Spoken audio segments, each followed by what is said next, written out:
मुंशी प्रेमचंद की प्रसिद्ध कहानी बड़े घर की बेटी। बेनी माधव सिंह गौरीपुर गांव के जमींदार और नंबरदार थे। उनके पितामह किसी समय बड़े धनधान्य संपन्न थे। गांव का पक्का तालाब और मंदिर, जिनकी अब मरम्मत भी मुश्किल थी, उन्हीं की कृति स्तंभ थे। कहते हैं इस दरवाजे पर हाथी झूमता था। अब उसकी जगह एक बूढ़ी भैंस थी, पर दूध शायद बहुत देती थी, क्योंकि एक न एक आदमी हांडी लिए उसके सिर पर सवार ही रहता था। बेनी माधव सिंह अपनी आधी से अधिक संपत्ति वकीलों को भेंट कर चुके थे। उनकी वर्तमान आय 1000 रुपये वार्षिक से अधिक न थी। ठाकुर साहब के 2 बेटे थे। बड़े का नाम श्रीकंठ सिंह था। उसने बहुत दिनों के परिश्रम और उद्योग के बाद बीए की डिग्री प्राप्त की थी। अब एक दफ्तर में नौकर था। छोटा लड़का लाल बिहारी सिंह दोहरे बदन का सजीला जवान था। भरा हुआ मुखड़ा, चौड़ी छाती। भैंस का 2 से ताज़ा दूध वह उठकर सवेरे पी जाता था। श्रीकंठ सिंह की दशा बिल्कुल विपरीत थी। इन नेत्र प्रिय गुणों को उन्होंने बीए इन्हीं 2 अक्षरों पर न्यौछावर कर दिया था। इन 2 अक्षरों ने उनके शरीर को निर्मल और चेहरे को कांतिहीन बना दिया था। इसी से वैदिक ग्रंथों पर उनका विशेष प्रेम था। आयुर्वेदिक औषधियों पर उनका अधिक विश्वास था। शाम सवेरे से उनके कमरे से प्रायः खरल की सुरीली कर्णमधुर ध्वनि सुनाई दिया करती थी। लाहौर और कलकत्ते के वैद्यों से बड़ी लिखा पढ़ी रहती थी। श्रीकंठ इस अंग्रेजी डिग्री के अधिपति होने पर भी अंग्रेजी सामाजिक प्रथाओं के विशेष प्रेमी न थे, बल्कि वह बहुधा बड़े जोर से उनकी निंदा और तिरस्कार किया करते थे। इसी गांव में उनका बड़ा सम्मान था। दशहरे के दिनों में वह बड़े उत्साह से रामलीला में सम्मिलित होते और स्वयं किसी न किसी पात्र का पाठ लेते थे। गौरीपुर में रामलीला का वही जन्मदाता थे। प्राचीन हिंदू सभ्यता का गुणगान उन्हीं धार्मिकता का प्रधान अंग था। सम्मिलित कुटुंब के तो वो एकमात्र उपासक थे। आजकल स्त्रियों को कुटुंब में मिलजुल कर रहने की जो अरुचि होती है, उसे वह जाति और देश दोनों के लिए हानिकारक समझते थे। यही कारण था कि गांव की ललनाएं उनकी निंदक थी।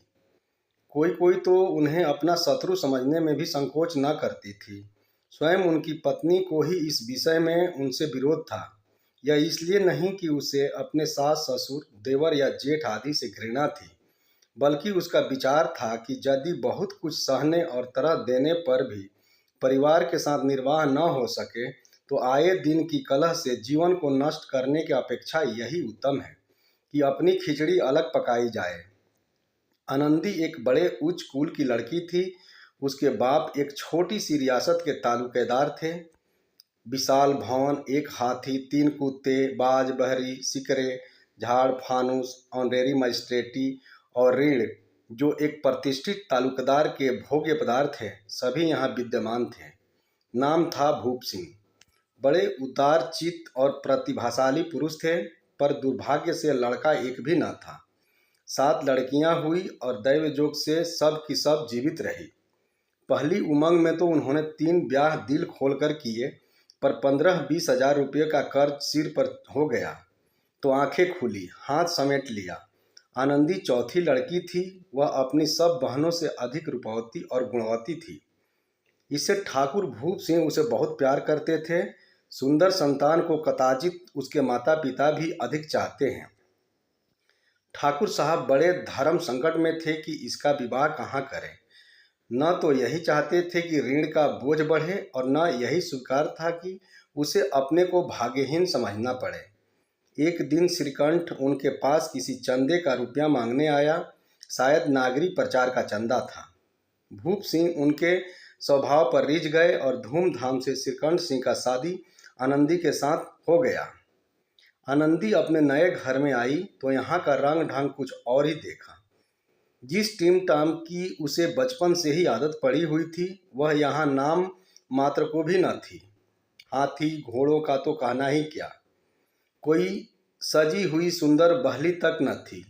रेशमी स्लीपर साथ लाई थी, पर यहाँ बाग कहाँ। मकान में खिड़कियाँ तक न थी, न जमीन पर फर्श। न दीवार पर तस्वीरें।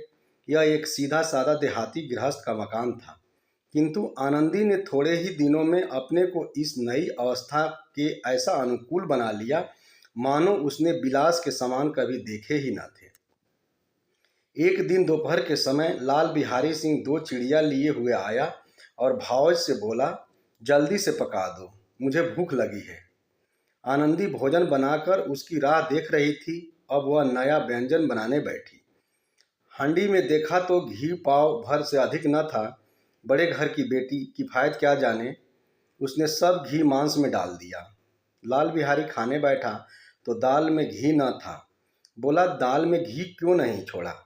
आनंदी ने कहा, घी सब मांस में पड़ गया। लाल बिहारी जोर से बोला, अभी परसों घी आया है, इतने जल्द उठ गया?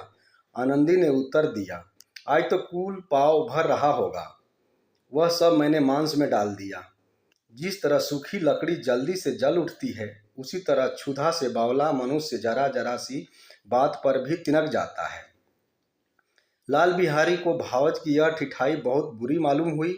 तिनक कर बोला, मायके में तो चाहे घी की नदी बहती हो, स्त्री गालियां सह लेती है, मार भी सह लेती है, पर मायके की निंदा उससे नहीं सही जाती। आनंदी मुंह फेर कर बोली, हाथी मरा भी तो 9 लाख का, वहाँ इतना घी नित्य नाई कहार खा जाते हैं। लाल बिहारी जल गया, थाली उठाकर पलट दी और बोला, जी चाहता है जी पकड़कर खींच लूं। आनंदी को भी क्रोध आया, मुंह लाल हो गया। बोली, वह होते तो आज इसका मजा चखाते। अब अनपढ़ उजड़ू ठाकुर ने से न रहा गया। उसकी स्त्री एक साधारण जमींदार की बेटी थी। जब जी चाहता उस पर हाथ साफ कर लिया करता था। खड़ाऊ उठाकर आनंदी की ओर जोर से फेंका और बोला, जिसके गुमान पर भूली हुई हो उसे भी देखूंगा और तुम्हें भी।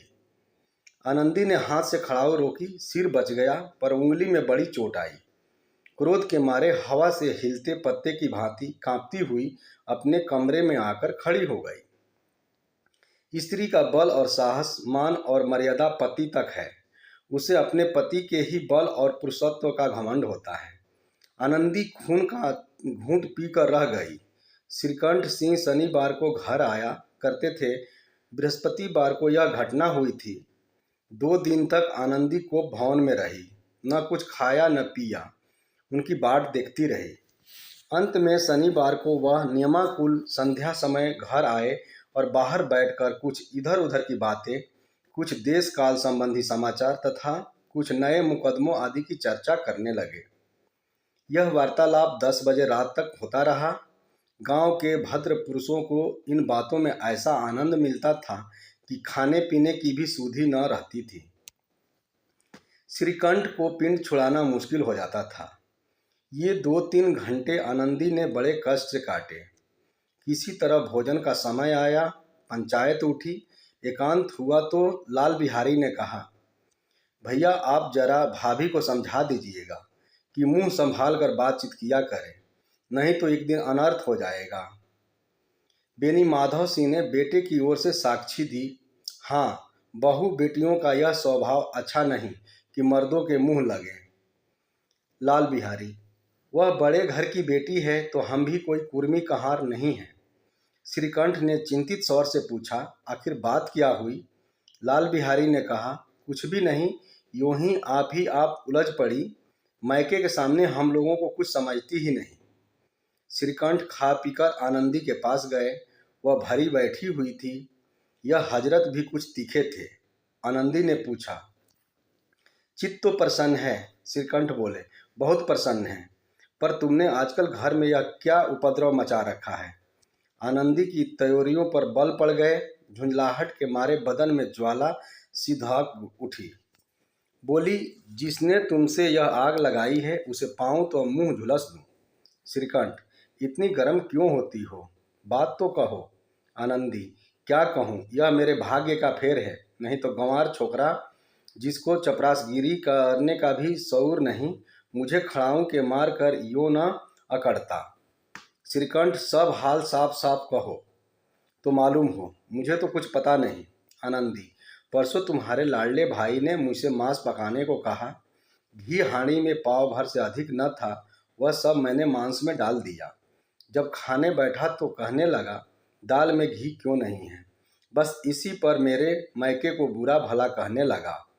मुझसे न रहा गया। मैंने कहा कि वहाँ इतना घी तो नाई कहार खा जाते हैं और किसी को जान भी नहीं पड़ता। बस इतनी सी बात पर इस अन्यायी ने मुझ पर खड़ाऊ फेंक मारी। यदि हाथ से न रोक लेती तो सिर फट जाता। उसी से पूछो, मैंने जो कुछ कहा है वह सच है या झूठ। सिरकंठ की आंखें लाल हो गई। बोले, यहाँ तक हो गया इस छोकरे का यह साहस। आनंदी स्त्रियों के स्वभावानुसार रोने लगी, क्योंकि आंसू उनकी पलकों पर रहते हैं। श्रीकंठ बड़े धैर्यवान और शांत पुरुष थे। उन्हें कदाचित ही कभी क्रोध आता था। स्त्रियों के आंसू पुरुषों की क्रोधाग्नि भड़काने में तेल का काम देते हैं। रात भर करौटे बदलते रहे। उद्विग्नता के कारण पलक तक नहीं झपकी। प्रातःकाल अपने बाप के पास जाकर बोले, दादा, अब इस घर में मेरा निवाह न होगा। इस तरह की विद्रोहपूर्ण बातें कहने पर श्रीकंठ ने कितनी ही बार अपने कई मित्रों को आड़े हाथों लिया था, परंतु दुर्भाग्य आज उन्हें स्वयं वे ही बातें अपने मुंह से कहनी पड़ी। दूसरों को उपदेश देना भी कितना सहज है। बेनी माधव से घबरा उठे और बोले, क्यों श्रीकंठ? इसलिए कि मुझे भी अपनी मान प्रतिष्ठा का कुछ विचार है। आपके घर में अब अन्याय और हठ का प्रकोप हो रहा है। जिनको बड़ों का आदर सम्मान करना चाहिए वे उनके सिर चढ़ते हैं। मैं दूसरों का नौकर ठहरा, घर पर रहता नहीं। यहाँ मेरे पीछे स्त्रियों पर खड़ाऊ और जूतों की बौछार होती है। कड़ी बात तक चिंता नहीं, कोई एक कि दो कह दे, वहाँ तक मैं सह सकता हूँ, किंतु यह कदापि नहीं हो सकता कि मेरे ऊपर लात घुसे पड़े और मैं दम न मारूं। बेनी माधव सिंह कुछ जवाब न दे सके। श्रीकंठ सदैव उनका आदर करते थे। उनके ऐसे तेवर देखकर बूढ़ा ठाकुर अवाक रह गया। केवल इतना ही बोला, बेटा, तुम बुद्धिमान होकर ऐसी बातें करते हो। स्त्रियां इस तरह घर का नाश कर देती है। उनको बहुत सिर चढ़ाना अच्छा नहीं। श्रीकंठ, इतना मैं जानता हूँ, आपके आशीर्वाद से ऐसा मूर्ख नहीं हूँ। आप स्वयं जानते हैं कि मेरे ही समझाने बुझाने से इस गांव में कई घर संभल गए, पर जिस स्त्री की मान प्रतिष्ठा का मैं ईश्वर के दरबार में उत्तरदाता हूँ, उसके प्रति ऐसा घोर अन्याय और पशुवत व्यवहार मुझे असहनीय है। आप सच मानिए, मेरे लिए यही कुछ कम नहीं है कि लाल बिहारी को कुछ दंड नहीं देता। ऐसी बातें और न सुन सके। बोले, लाल बिहारी तुम्हारा भाई है। उससे जब कभी भूल चूक हो उसके कान पकड़ो, लेकिन विद्रोह वाली बात मत करो। श्रीकंठ, लाल बिहारी को मैं अब अपना भाई नहीं समझता। बेनी माधव सिंह, स्त्री के पीछे? श्रीकंठ, जी नहीं, उसकी क्रूरता और अविवेक के कारण। दोनों कुछ देर चुप रहे। ठाकुर साहब लड़के का क्रोध शांत करना चाहते थे, लेकिन यह नहीं स्वीकार करना चाहते थे कि लाल बिहारी ने कोई अनुचित काम किया है। इसी बीच में गांव के और कई सज्जन हुक्के चीलम के बहाने वहां आ बैठे। कई स्त्रियों ने जब यह सुना कि श्रीकंठ पत्नी के पीछे पिता से लड़ने को तैयार है तो उन्हें बड़ा हर्ष हुआ। दोनों पक्षों की मधुर वाणियां सुनने के लिए उनकी आत्माएं तिलमिलाने लगी। गांव में कुछ ऐसे कुटिल मनुष्य भी थे जो इस कुल की नीतिपूर्ण गति पर मन ही मन जलते थे। वो कहा करते थे, श्रीकंठ अपने बाप से दबता है, इसलिए वह दब्बू है। उसने विद्या पढ़ी, इसलिए वह किताबों का कीड़ा है। बेनी माधव सिंह उसकी सलाह के बिना कोई काम नहीं करते। यह उनकी मूर्खता है। इन महानुभावों की शुभकामनाएं आज पूरी होती दिखाई दी। कोई हुक्का पीने के बहाने, कोई लगान की रसीद दिखाने आकर बैठ गया। बेनी माधव सिंह पुराने आदमी थे, इन भावों को ताड़ गए। उन्होंने निश्चय किया, चाहे कुछ ही क्यों न हो, इन दुहियों को ताली बजाने का अवसर न दूंगा। तुरंत कोमल शब्दों में बोले, बेटा, मैं तुमसे बाहर नहीं हूँ, तुम्हारा जो जी चाहे करो। अब तो लड़के से अपराध हो गया। इलाहाबाद का अनुभव रहित झल्लाया हुआ ग्रेजुएट इस बात को न समझ सका। उसे डिबेटिंग और क्लब में अपनी बात पर अड़े रहने की आदत थी। इन हथकंडों की उसे क्या खबर। बाप ने जिस मतलब से बात पलटी थी वह उसकी समझ में न आई। बोला, लाल बिहारी के साथ अब इस घर में नहीं रह सकता। बेनी माधव, बेटा, बुद्धिमान लोग मूर्खों की बात पर ध्यान नहीं देते। वह बेसमझ लड़का है, उसे जो कुछ भूल हुई उसे तुम बड़े होकर क्षमा करो। श्रीकंठ, उसकी इस दृष्टता को मैं कदापि नहीं सह सकता। या तो वही घर में रहेगा या मैं ही। आपको यदि वह अधिक प्यारा है तो मुझे विदा कीजिए। मैं अपना भार आप संभाल लूँगा। यदि मुझे रखना चाहते हैं तो उससे कहिए जहाँ चाहे चला जाए। बस यह मेरा अंतिम निश्चय है। लाल बिहारी सिंह दरवाजे की चौखट पर चुपचाप खड़ा बड़े भाई की बातें सुन रहा था। वह उनका बहुत आदर करता था। उसे कभी इतना साहस न हुआ था कि श्रीकंठ के सामने चारपाई पर बैठ जाए, हुक्का पी ले या पान खा ले। बाप का भी वह इतना मान न करता था। श्रीकंठ का भी उस पर हार्दिक स्नेह था। अपने होश में उन्होंने कभी उसे घुड़का तक न था। जब वह इलाहाबाद से आते तो उसके लिए कोई न कोई वस्तु अवश्य लाते। मुकद्दर की जोड़ी उन्होंने ही बनवा दी थी। पिछले साल जब उसने अपने से डोढ़े जवान को नागपंचमी के दिन दंगल में पछाड़ दिया तो उन्होंने पुलकित होकर अखाड़े में ही जाकर उसे गले से लगा लिया था। 5 रुपये के पैसे लुटाए थे। ऐसे भाई के मुंह से आज ऐसी हृदय विदारक बात सुनकर लाल बिहारी को बड़ी ग्लानि हुई। वह फूट फूट कर रोने लगा। इसमें संदेह नहीं कि अपने किए पर पछता रहा था। भाई के आने से एक दिन पहले से उसकी छाती धड़कती थी कि देखूं भैया क्या कहते हैं, मैं उसके सम्मुख कैसे जाऊंगा, उनसे कैसे बोलूंगा, मेरी आंखें उनके सामने कैसे उठेगी। उसने समझा था कि भैया मुझे बुलाकर समझा देंगे। इस आशा के विपरीत आज उसने उन्हें निर्दयता की मूर्ति बने हुए पाया। वह मूर्ख था, परंतु उसका मन कहता था कि भैया मेरे साथ अन्याय कर रहे हैं। यदि श्रीकंठ उसे अकेले में बुलाकर 2-4 बातें कह देते, इतना ही नहीं 2-4 तमाचे भी लगा देते तो कदाचित उसे इतना दुख न होता। पर भाई का यह कहना कि अब मैं इसकी सूरत नहीं देखना चाहता, लाल बिहारी से सहा न गया।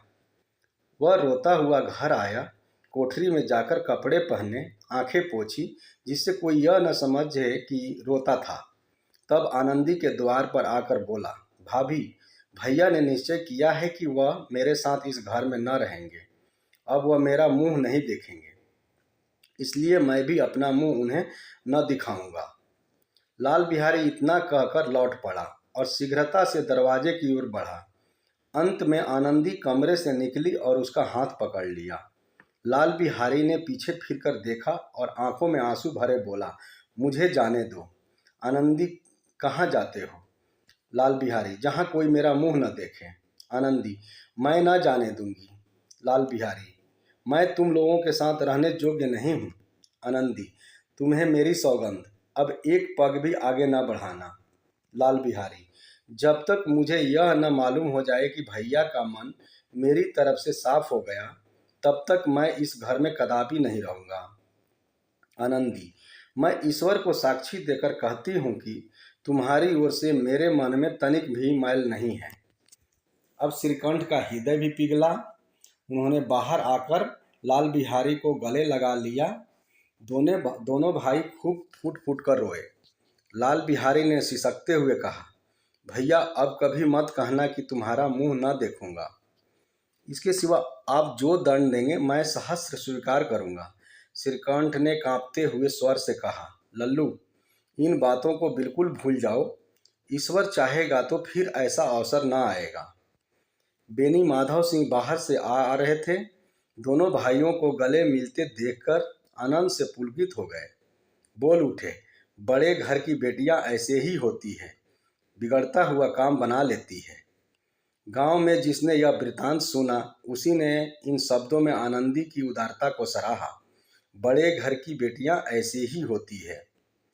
दोस्तों, बड़े घर की बेटी कहानी से हमें यह शिक्षा मिलती है कि किसी भी घर में पारिवारिक शांति और सामंजस्य बनाए रखने में घर की स्त्रियों की अहम भूमिका होती है। घर की स्त्रियां अपनी समझदारी से टूटते और बिखरते परिवारों को भी जोड़ सकती है।